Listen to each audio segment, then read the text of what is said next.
अब जो आगे वर्णन कर रहे हैं उसमें महापुरुषों की पहचान है। सिद्ध महापुरुष तीन प्रकार के होते हैं।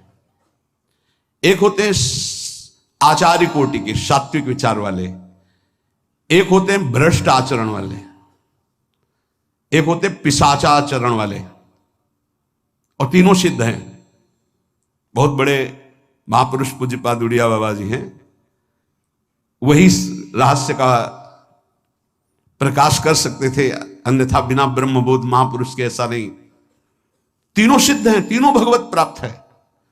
सात्विक आचार वाले जो आचार्य कोटि के होते हैं, एक एक अक्षर शास्त्र मर्यादा के अनुसार चलने वाले, जैसा शास्त्र कहता वैसा उनके आचरण में दिखाई देगा, और वो उससे सिद्ध भगवत प्राप्त महापुरुष हैं, पर उनके आचरण तस्मात् शास्त्रम प्रमाणम थे। दूसरे भ्रष्टाचार, ऐसों को पहचान पाना बहुत कठिन होगा। भेष मलिन, आचरण मलिन। जैसे आप में कोई पुराना हो तो शायद जान पाएगा, भगवान दास नाम के एक संत इसी चौराहे पे रहते थे। ये जो चौराहा है, कभी नंगे पड़े रहते थे, कभी वो पा रहे उनके साथ कुत्ता पा रहा है, कभी नाली का पानी पी रहे हैं, और भगवत प्राप्त महापुरुष थे। इसकी पहचान स्वयं की। कोई चाय रखने गया, उठा के ईंट मार दी, गाली दे दी, दौड़ पड़े, पकड़ पाए तो 10-5 घूंसे थप्पड़ मार दिए, ऐसा उनका व्यवहार था। भ्रष्टाचार। हलवा कोई रख गया, खिचड़ी रख गया, कुत्ता खा रहा है, उसी के साथ वो खा रहे हैं। कभी गमछा लपेटे, कभी नंगे, सीधे प्रकृति का वार शरीर से सहते थे, बस चौराहे पे ही रहते थे। बहुत अगर गए तो ये राधा टीला है, बस इतना ही उनका था। राधा टीला से इधर, और इधर थोड़ा चढ़ाई जो है जहां पूज्य श्री चंद्रशेखर बाबा जी वास करते, उसके इधर, मतलब चौराहे के बस इतने में ही रहते थे।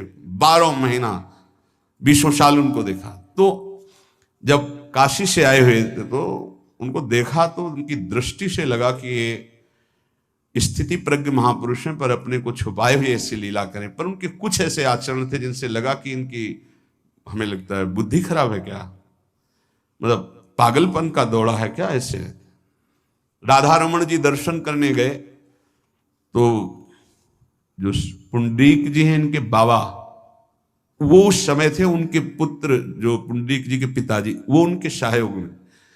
तो करुणा कृपा हुई उनकी, उन्होंने देखा। वो तो बाद में परिचय जाना उनका, हमें पता नहीं, तो बाद में परिचय। वो पीत वस्त्र धारण किए हुए वयोवृद्ध एकदम डलिया लाए, राधा रमण जी को निकाल करके अपने को प्रसाद मिला। तो सीधे राधा रमण जी की कृपा का अवलोकन करते हैं और परिक्रमा लगाना। एकदम संकल्प बना, कमंडल में 2 कुलिया रखी, ढक्कन से ढक के, और बस मन में आया कि अगर वो बाबा हमसे आते हैं, हमारे कमंडल से कुलिया, सत्य, परम सत्य, कुलिया लेते हैं और पाते हैं और फिर रख के चल देते, तो मैं मान जाऊंगा कि प्रभु ये आपके धाम के सिद्ध महापुरुष हैं। आए हुए थे हम काशी से ऐसे, क्योंकि काशी में ऐसी लीलाएं देखी थी बड़े अवधूत कोटि के महापुरुषों को। आपसे सत्य कहते, वो पेड़ हट गया, रमण रेती में था, बीच रोड में था, चबूतरा बना था, वो ऐसे पड़े थे, वहां के हम बैठ गए, बिजली की तरह उठे, रफ्तार से आए, खड़े हो गए हम बिल्कुल, क्योंकि हमें पता था कि घूसा थप्पड़ इनका प्रसाद होता है। हम कहा उस समय, हम कहा अगर हाथ चलाएंगे तो पकड़ लेंगे ना, बिल्कुल पोजीशन में खड़े। तो बंगाली भाषा में कुछ बोले, वैसे गले में हाथ डाला, ढक्कन हटाया, कुलिया निकाली, पाया, कुलिया वहीं रखा, ढक्कन रखा, गए और वहीं लेट गए। सत्य कहते एकदम रोम रोम खड़ा हो गया कि अरे भगवत प्राप्त महापुरुषों को जानना बड़ा कठिन है। कैसे आचरण, भ्रष्ट आचरण से रहते हैं, कभी दिगंबर, कभी गमछा लगा हुआ है, कभी कुत्ते के साथ खा रहे, कभी नाली का पानी पी रहे। पूज्य बाबा कह रहे आचरण मलिन, नाली या पैखाने का भी पानी पीने में उनको कोई भी परेशानी नहीं। गंदे जगह मलिन भाव से पड़े रहना, किंतु वृत्ति हर समय भगवदाकार रहना, भगवदाकार रहना। ये तीसरे पिशाचाचार, गाली गलौज करना, ईंट पत्थर से मारना, हर मलिन चेष्टा बहुत कठिन है, बहुत कठिन है। ये सब देखने को मिला है भगवत कृपा से तीनों प्रकार के महापुरुषों का। वृंदावन में एक आगंतुक संत आए थे बाहर से, वो रात्रि में हर वृक्ष के नीचे खड़े रहते, पैर सूज गए थे, उनको कभी बैठे और लेटे नहीं देखा, खड़े रहते थे। ये 25 वर्ष के लगभग की बात है। उनको जब देखा तो देखते ही उनकी दृष्टि ऐसी थी ऊर्ध्व, लगा ये तो भगवत प्राप्त महापुरुष है, 45 वर्ष की अवस्था हो, बस खड़े रहते थे, चरण उनके फट गए थे ऊपर से ऐसे खड़े खड़े। रात्रि में एक दिन हिम्मत की, बोलते नहीं थे वो, लार बह रही है ऐसे गंदे कपड़े, तो महाराज जी आप कृपा करें, उस समय मदन टेरे में कि आप आइए, तो से खड़े हो गए। तो आटे के 4 लड्डू हमें मिले हुए थे, तो कहा आप कृपा करके पाइए, पाले। तुमका आपका ये जो बाहरी परिवेश है और आपके जो बाहरी लीलाएं हैं, ये बाहरी लोग तो भले न समझ पाए, पर प्रभु मुझे ऐसा अनुभव होता है आप भगवत प्राप्त महापुरुष हैं। रो पड़े हो, कभी हमने उनको ऐसा नहीं देखा, रो पड़े। और उनका ये हमारे गुरुदेव की कृपा है। उनका कब से वृंदावन आप आए? बोले कुछ दिन हुए। बोले वृंदावन की रच का प्रभाव कितना दिव्य है कि अब जाने का मन नहीं होता है, पर आप अब दोबारा हमसे मिलने की चेष्टा मत कीजिएगा, कभी दूर से देख लीजिएगा, पर आप कभी मिलिएगा नहीं। आप भक्त हैं इसलिए आपसे संभाषण कर लिया। ये तो आपने सुना, सुबह की लीला, ईंट चल रही थी उनपे, वो दिगंबर खड़े थे, ईंट मार रहे थे लोग, परिक्रमा वाले लोग उनको ईंट मार रहे थे, कई जगह उनके ईंट लगी। उनको लग रहा था पागल है, नहीं पहचाना जा सकता। 3 प्रकार के महापुरुष होते, एक होते सात्विक आचार वाले, बहुत जो शास्त्रीय आज्ञा वैसे ही अक्षरशः आपको दिखाई देंगे, आचार्य कोटि के, पवित्र शरीर, पवित्र वस्त्र, पवित्र आचरण, एकदम आचार्य कोटि। दूसरे एकदम भ्रष्ट आचरण, समझ ही नहीं सकते आप। तीसरे पिशाच की तरह, समझ ही नहीं सकते उनको। अब लाभ होता है केवल पहले वाले से, सात्विक, तस्मात् शास्त्रम प्रमाणम थे, इससे जनता का लाभ होता है। इन 2 से विशेष हानि हो जाती है, क्योंकि इनके आचरण ऐसे होते हैं, साधु अवज्ञा तुरंत बहुत जल्दी विनाश होता है ऐसे महापुरुषों के अपमान से।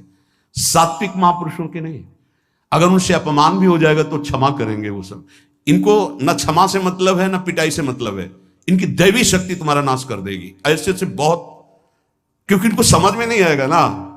काशी में भी देखा, कुल्हड़ चल रहे हैं सब, और ब्रह्माकार वृत्ति, लोग समझ नहीं पा रहे हैं, चाहे कि कुल्हड़ जमा है, मार रहे हैं उनके ऊपर ऐसे किया, बिल्कुल जो चर्म है प्रकृति को सहते सहते भैंसे का जैसे हो गया मोटा एकदम, और उनके ऊपर मार पड़ रही है, वो मुस्कुरा रहे हैं, चल रहे हैं। उनका गजब हो गया, ब्रह्माकार स्थिति महापुरुष के सामने, ऐसे कोई समझ ही नहीं पाता। तो कह रहे हैं ऐसे भक्तों से प्रायः सबकी हानि हो जाती है, क्योंकि समझ पाते नहीं कि स्थिति क्या है, और जब उनका अपमान करते हैं, उनको मारते हैं, पीटते हैं, उनका सर्वनाश हो जाता है। वो करते नहीं है, उनका प्रभाव कर देता है, पर सात्विक महापुरुषों से किसी का मंगल नहीं होता। इसलिए समाज का परम मंगल शास्त्र के द्वारा आचरण किए हुए जो सिद्ध महापुरुष हैं उनसे होता है। ये 2 प्रकार के महापुरुष जो होते हैं, कई तरह से हानि हो जाती है, आप समझ ही नहीं पाएंगे, आप अपमान कर देंगे, अनिष्ट हो जाएगा आपका, क्योंकि यहां ना क्षमा है ना दंड है, दैवी शक्तियां उनकी सुरक्षा में लगी हुई, वो सर्वनाश कर देंगी। इसलिए बाबा परिचय बता रहे कि अगर तो इनको पागल न समझा जाए। ये प्रायः जैसे एक बार बताया था कि हरगोविंद जी के पंडाल में रास हो रहा था, एक दिगंबर महापुरुष आए और वो ऐसे खड़े थे पीछे से, चूंकि आरती करने के बाद पीछे राधा वल्लभ जी की गए तो पीछे ही खड़े होना था, तो बिल्कुल पास बूट पहने हुए मारा लात पीछे से, वो मुभरा गिर गए, आराम से खड़े हुए, रास को ऐसे नेत्रों से हल्का सा और बस फिचल दिए, वो पीछे 10 बार लात मारता गया, वो मुड़ के नहीं देखा किसने मारा, पीछे पीछे हम 10 कदम चले। गजब हो गया, ऐसी स्थिति इस महापुरुष की, और ये बावरा जान नहीं रहा कि अपना सर्वनाश कर दिया हमने, और वो गजेंद्र की तरह मत वाले ऐसे फोगला की तरफ चल के निकले। कैसे समझोगे महापुरुषों को? बाहरी व्यवहार। अभी 10-12 वर्ष की बात है, यमुना के पार ऐसे खो करके रहते थे दिगंबर एक महात्मा। अब है कि नहीं मुझे पता नहीं, पहले यमुना किनारे जाते थे बैठने, तो बस वो चीखते थे, राजकुमारी राजकुमार, राजकुमारी राजकुमार, यमुना पार से राजकुमारी राजकुमार। ऐसे घास नोच नोच के जिससे गाय खाती है ऐसे खाते थे घास, और चिल्लाते क्या थे? राजकुमारी राजकुमार। किसको? प्रिया प्रीतम। राजधानी है ना, तो ऐसे वृंदावन की तरफ खड़े होते ऐसे कहते राजकुमारी राजकुमार। कैसे कोई महापुरुषों को जाने। भगवान कृपा करे कि किसी भी महापुरुष का कभी कोई अनिष्ट हमारे द्वारा ना हो, कहीं कोई अमंगल बर्ताव ना हो जाए, इसलिए परिचय बताया कि आप सोच सकते हैं कि ऐसे भला महापुरुष हो सकते हैं। हाँ पक्का, तीनों प्रकार के महापुरुषों के दर्शन हुए। उपासक को चाहिए कि जब कभी इन दो प्रकार के महापुरुषों का जो भ्रष्टाचरण या पिशाचाचरण, इन दोनों, तो दूर से प्रणाम करके, ना सानिध्य ना नजदीक ना चरण छूना, दूर से प्रणाम करके चल दे। इनके प्रति कभी अशुद्ध भावना भी न लावे, क्योंकि वहां क्षमा शब्द नहीं है। जैसे आग में क्षमा शब्द नहीं है, अगर आपने प्यार से भी स्पर्श किया तो दाहिका शक्ति जला देगी, और रोष से भी स्पर्श किया तो उसकी दाहिका शक्ति आपको जला देगी। सात्विक आचरण वाले महापुरुषों के द्वारा परम मंगल होता है, और वही सिद्धि प्राप्त करना उचित है। इस कोटि के ये सब भगवान शंकर स्वरूप हैं, इनको केवल प्रणाम है, ना इनके आचरण अनुकरणीय है, ना इनकी स्थिति परिचय में आ सकती है।